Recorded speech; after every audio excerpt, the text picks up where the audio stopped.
Bonsoir à tous, de la lumière pour Cinémaniacs. Aujourd'hui, je reçois Marie Lebel qui va nous parler de Agatha All Along sur Disney+. Soyez prêts.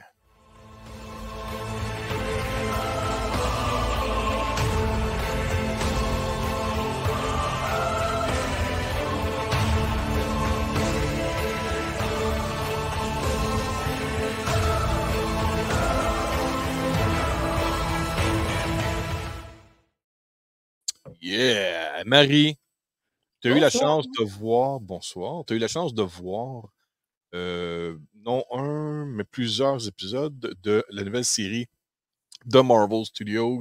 Ça, c'est Marvel Television maintenant, là, pour Mhm. ce qui est diffusé sur Disney+. Alors, à toi, la présentation est faite. Ben écoute, oui, Denis, j'ai eu la chance d'avoir un beau prévisionnement de pas un, pas deux, pas trois, mais bien OK, 4. 4 épisodes de la nouvelle saison, enfin de la nouvelle série, Mhm. qui va quand même, selon moi, redonner le vent en poupe aux séries Marvel, qui s'appelle Agatha All Along. Donc, Agatha All Along, justement un spin-off du personnage. Enfin, c'est pas forcément un spin-off, mais c'est plutôt, on va dire, c'est plutôt comme un spin-off avec le personnage de Agatha, enfin, plutôt Agnès, qu'on a rencontré dans WandaVision il y a de ça quelques années. Puis qui voilà, est en réalité Agatha Harkness, qui est une des villains, pas villains, qu'on a déjà rencontrées dans les Marvel Comics, books et compagnie. Tu es un petit peu plus vieille dans les comics, là. Oui, oui, elle est un peu plus vieille, ça c'est sûr. Mais bon, le problème de prendre une actrice qui aurait été aussi vieille, c'est bien évidemment, bon, ben, voilà, la raison pour laquelle le premier Dumbledore a été recasté dans Harry Potter. Bref, on est quand même sur une version un peu plus moderne, effectivement un peu plus rajeunie de Agatha Harkness, qui est interprétée par la brillantissime Catherine Hahn, qui est une très, très, très, très, très, très, très, très, très, très, très bonne actrice, qui joue bien son rôle. Donc, justement, on la retrouve, qui est, bon, pour faire un léger résumé, quand on l'avait laissée dans la série WandaVision, Wanda l'avait comme emprisonnée sur un spell de personnalité. Donc, elle avait été, on va dire, voilà, sa personnalité était masquée, elle ne savait pas qui elle était. Et puis c'était comme un personnage justement de sitcom un peu. Donc ça Oui. nous amène, ça commence comme ça, on est sur un personnage un peu de sitcom. Euh, c'est très drôle parce que justement, ça nous ramène un petit peu justement à WandaVision, mais on quitte rapidement aussi le fait que, bon, ben, elle est reliée à ça, aux événements qui se sont passés dans WandaVision, ce qui est brillant, ce qui est brillamment fait par les showrunners, parce qu'effectivement, on peut pas redonder, parce que bon, spoiler alert, mais si vous n'avez pas vu Multiverse of Madness, tant pis pour vous, mais effectivement, Wanda n'est plus. Wanda n'existe plus, Wanda est morte, donc... Apparemment, apparemment. voilà, apparemment, parce qu'effectivement, comme pour tout, tant que tu n'as pas vu de corps, voilà. Tant que tu n'as pas vu de corps, les gens ne sont pas morts, ça rime. Donc c'est ça. Donc mais là, enfin, dans la série, ils impliquent à plusieurs reprises que la sorcière est décédée, ça, donc, mais qu'elle est restée emprisonnée dans son spell. Et donc, elle se fait libérer de ce sort que Wanda lui a jeté, puis elle retrouve sa réelle personnalité. Donc, on retrouve exactement Agatha all along, vraiment comme dans les derniers épisodes de WandaVision. D'accord. Et puis, en fait, le dilemme, ou si tu veux, la ligne directrice de la série, donc l'axe narratif, c'est Agatha, elle se retrouve, elle n'a plus de pouvoir, parce que Wanda lui a tout pris. Jusqu'à sa propre personnalité. Et visiblement, Agatha Harkness, dans la communauté des sorcières, c'est pas une personne qui est très appréciée, puis qui a contrevenu à beaucoup de règles, qui a enfreint énormément de choses dans le code de la sorcellerie, on va dire ça comme ça. Numéro 1, bon, ben, elle a possédé le Darkhold, et puis le Darkhold, c'était quelque chose qui était complètement interdit, parce qu'effectivement, comme on a pu le voir dans WandaVision et également dans Multiverse of Madness, tout ce qui touche le Darkhold est corrompue. Donc, justement, elle va être amenée à faire des trucs horribles et pas normaux, donc, et paranormaux aussi. Donc, elle se fait, on va dire ça comme ça, poursuivre par la police de Salem. Enfin, on n'a pas encore, en tout cas moi dans mes visionnements, j'ai pas encore pu rencontrer et comprendre la profondeur du truc, sauf qu'on sait qu'Agatha, on a peur. Donc, pour qu'Agatha, on ait peur, il faut quand même que ce soit des gens importants, il faut quand même que ce soit qu'il y ait une réelle menace sur sa propre vie. Donc, elle décide de tenter de recouvrir ses pouvoirs, et la seule façon dont elle peut recouvrir ses pouvoirs, c'est en marchant le chemin des sorcières. Donc, je ne sais pas comment ils vont appeler ça en français, parce que malheureusement, c'était juste, le visionnement que j'ai fait était uniquement en anglais. Mais ils appellent ça The Road, Walk the Witch's Road. Donc, c'est une série d'épreuves dont tu marches un peu, ça ressemble un peu au Magicien d'Oz. Tu sais, si tu marches, tu marches le long d'un chemin, il ne faut pas s'écarter du chemin, tu marches un chemin, et puis pendant le moment où tu marches le chemin, il va y avoir plusieurs épreuves qui vont être présentées, et il faut les réussir, les sublimer et les survivre. Donc, parce qu'effectivement, ces épreuves peuvent être mortelles. Donc, effectivement, il y a beaucoup de choses qui se produisent. Je ne vais pas spoiler tout, mais il y a beaucoup de choses qui se produisent dans ces épreuves qui font que, ben, effectivement, ces épreuves qui mettent la vie en danger des gens qui préconisent ou qui tentent de passer ces épreuves. Et donc, Agatha doit réunir plusieurs sorcières différentes pour pouvoir accéder au chemin, pour pouvoir faire les épreuves. Donc là, elle est un peu en recrutement, si tu veux. Elle est passée en mode Randstad. Elle s'en va réquisitionner les sorcières une à une.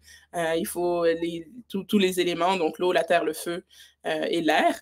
Donc chaque sorcière a apparemment un mode de pratique. Donc ça, c'est sympa parce qu'on va rentrer un peu plus dans le Marvel mystique. Tu sais, parce qu'effectivement, dans Marvel, il y a énormément de choses. Il n'y a pas que des millionnaires qui se construisent des soutes pour aller sauver l'opprimé.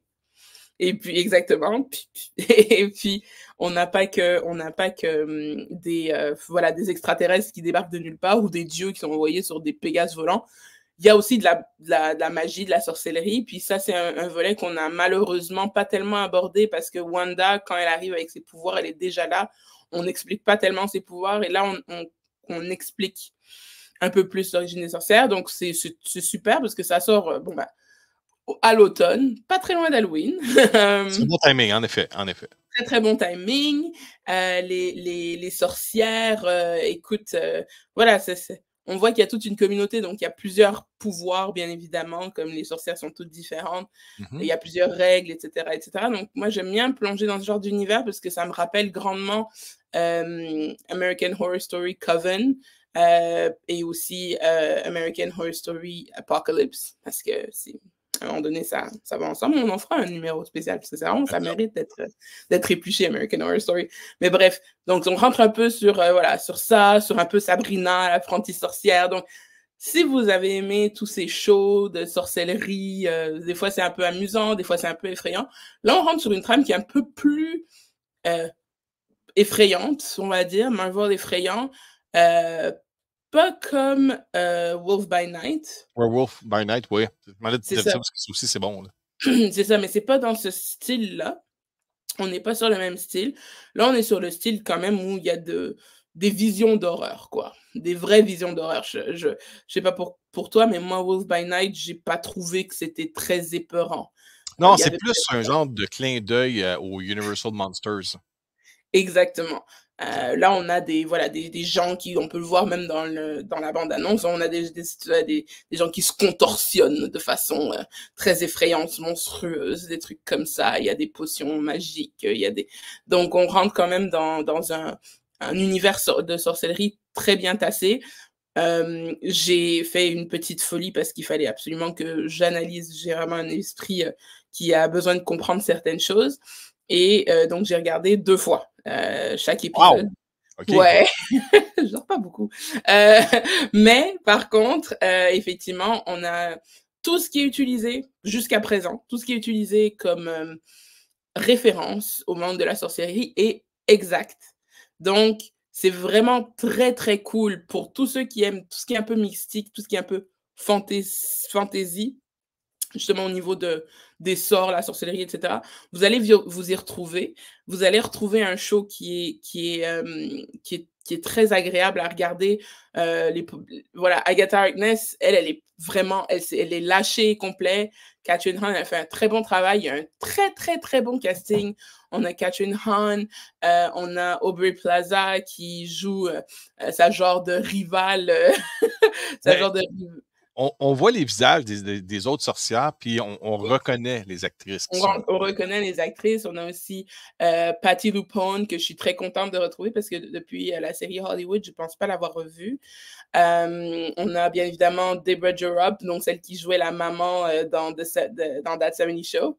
OK, oui. Et puis, qui joue aussi dans WandaVision. Exactement. Là, elle nous fait son petit rire. Elle fait encore un peu maman banlieusarde, voilà, avec la petite coupe parfaite, avec le petit jardin parfait, le truc. Voilà, j'ai l'impression que c'est un rôle qui lui colle bien à la peau. On a aussi Shashir Zamata, pardon. Elle a un nom de sorcière. C'est ça. C'est une autre sorcière. Puis on a Aliane, qui elle aussi est une bonne comédienne. Puis on a Joe Locke.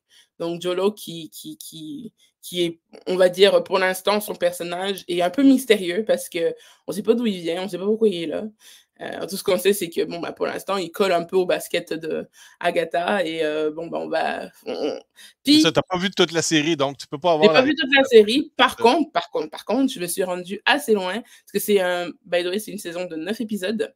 Oh, 9, en tout, voilà, parce qu'effectivement, ça me disait qu'il m'en restait 5, donc, puis mais ils étaient bloqués, donc j'ai pas de truc. Donc, c'est 5 épisodes qui restent, mais ce soir, il y en a 2 qui sortent d'affilée, donc, ce soir, aujourd'hui, le jour de sortie. Par contre, je me suis rendue assez loin, puis ça, j'étais très contente parce que je pense que j'aurais pas été contente si ça s'était arrêté là. Il y a un personnage où on va dire, il y a quelqu'un, voilà, qui est enfin mentionné tangiblement que Mephisto. tout le monde attend depuis Mephisto! Dis-le pas, mais on parle-de Mephisto? Non, on ne dit rien du tout. C'est quelqu'un qui est enfin mentionné, mais vous ne le verrez pas dans les 2 premiers épisodes, je suis désolée. Quelqu'un est enfin mentionné et ça fait vraiment plaisir parce qu'effectivement, pour ceux qui sont un petit peu connaisseurs dans l'univers de Agatha Harkness, c'est quelqu'un qui est quand même présent normalement. Et elle est très puissante dans les comics en passant. Elle est très forte. Présente, très puissant et qui est capable de beaucoup.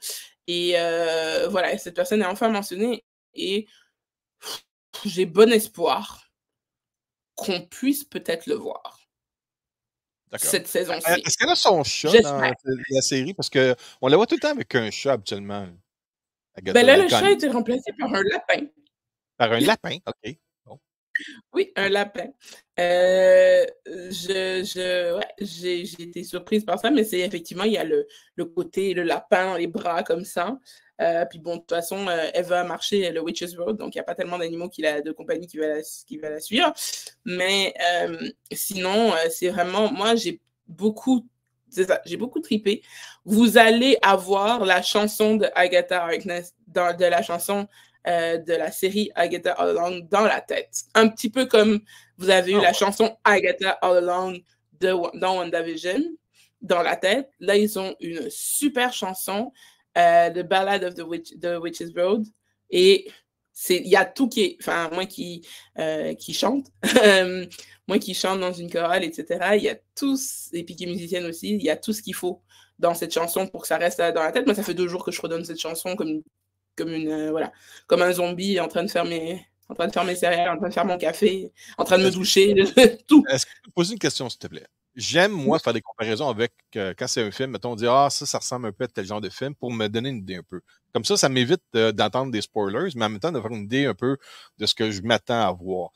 Est-ce que, parce que moi, l'impression que j'ai en voyant les bandes annonces qui ont été présentées pour Agatha All Along, j'avais un vibe de la série de... comment c'est-tu? Voyons, la sorcière, là. J'ai un blanc. Je l'avais dans la tête tantôt.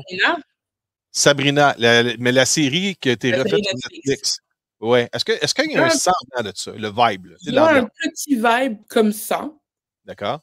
Mais il est présent, mais il n'est pas écrasant, quoi. D'accord. Et tu penses que ça risque d'être aussi peut-être populaire que l'année passée, on a eu le retour de Bette Midler avec Hocus Pocus 2? Parce que est-ce que ça peut... À mon avis, ce sera aussi populaire que Hocus Hocus Pocus. Pocus 2. Même si Hocus Pocus était très attendu. Mais ça va surprendre les gens parce qu'effectivement, on a un casting qui est accrocheur. Aubrey Plaza, c'est quand même une actrice dont on n'a plus tellement besoin de faire la réputation maintenant.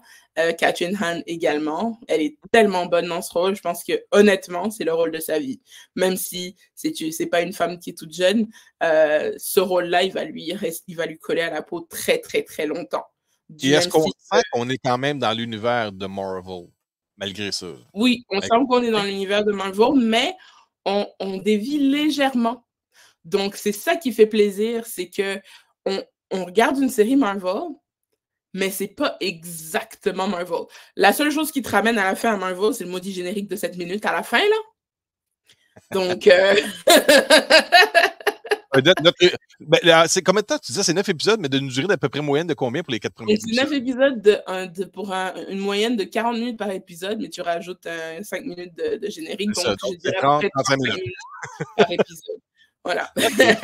Ben, écoute, Marie, tu as fait une très bonne critique. Je dis pas ça pour te envoûter ou quoi que ce soit, là, mais tu m'as inspiré parce que je vous dirais aux gens que j'ai l'impression que je n'étais pas le client ciblé pour cette série-là, malgré le fait que c'est un grand fan de Marvel. Je vais la regarder. Tu m'as convaincu. Puis le monde de Disney qui vont voir ta critique vont dire ah, convaincu, Denis. Tu as fait une bonne critique, Marie. J'ai beaucoup aimé, puis surtout, encore une fois, moi qui est très sensorielle, etc., la trame sonore est très bonne. Ok, vous savez quoi, les gens? Je peux comprendre que ce générique de 5 minutes, c'est un peu intense, mais brillamment, ils ont choisi des super chansons, des chansons qu'on connaît, mais des chansons qui ont aussi été remasterisées ou réinterprétées. Et en fait, tu restes pour entendre la fin de la chanson, pour entendre, pour chanter avec le générique. Et est-ce que tu as besoin absolument d'avoir vu WandaVision ou est-ce que, même si tu l'as déjà regardé, est-ce que tu me conseillerais de peut-être le regarder avant de débuter? Alors, ça, c'est une très bonne question.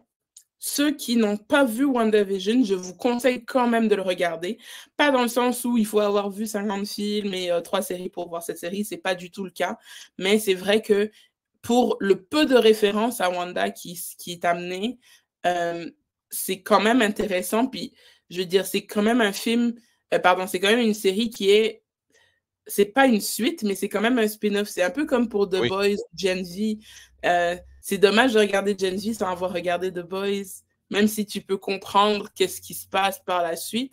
Ça vaut le coup de regarder WandaVision avant, même si, encore une fois, on va arriver sur, je dirais, même pas la moitié du premier épisode qu'on est sur encore un peu le sort que Wanda avait jeté sur Agatha.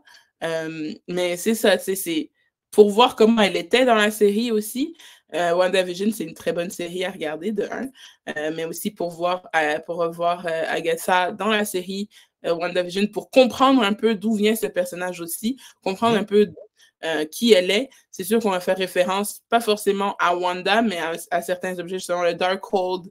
Si vous savez pas c'est quoi le Darkhold, c'est quand même, on en parle, je veux dire, en 4 épisodes, on l'a mentionné pratiquement une fois par épisode, donc c'est quand même important de se mettre à jour par rapport à ça, mais c'est très agréable à regarder WandaVision, donc souvent les gens, ils ont peur de se taper 50 films pour comprendre quelque chose, mais là, c'est un film seulement, une série seulement, et avant, pour ceux qui l'ont déjà vu WandaVision, c'est pas la peine de le regarder. Si vous prenez ça comme une corvée, ne le faites pas. Mais si vous faites ça par plaisir, bien évidemment, faites-le. C'est très agréable à regarder. Je me donne une raison d'avoir acheté le coffret 4K. Parce que dans le but de collectionner tout ce qui est Marvel en 4K, j'ai acheté le coffret. Mais je ne l'ai pas encore regardé. Je me dis, tu sais quoi, je vais peut-être, ça va me donner l'excuse de dire que je vais les regarder, non sur Disney+, mais sur mes médias physiques. Puis après ça, je vais me taper Agatha All Along. Parce que là, tu me dis qu'il y a juste 2 épisodes présentement de sortie. Donc, j'ai le temps de me rembarquer dans WandaVision.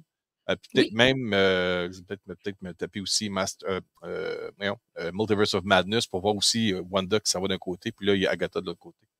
Écoute, merci beaucoup, Marie. Merci beaucoup, beaucoup. J'ai énormément, j'ai bouffé tes paroles pour sérieusement.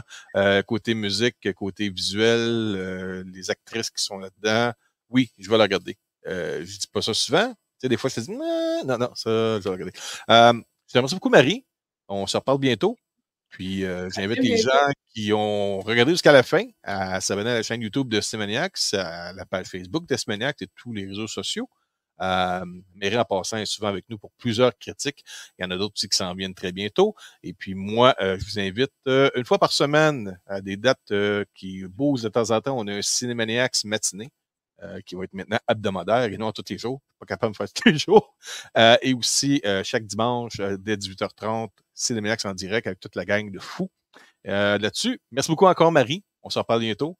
Puis, regardez Agatha All Along sur Disney+. Je pense que ça vaut la peine d'après ce que Marie a dit. Bye bye. Merci, merci. Tous les mercredis. Oui, ça va être tous les mercredis à 21h. D'accord. Parfait. Merci.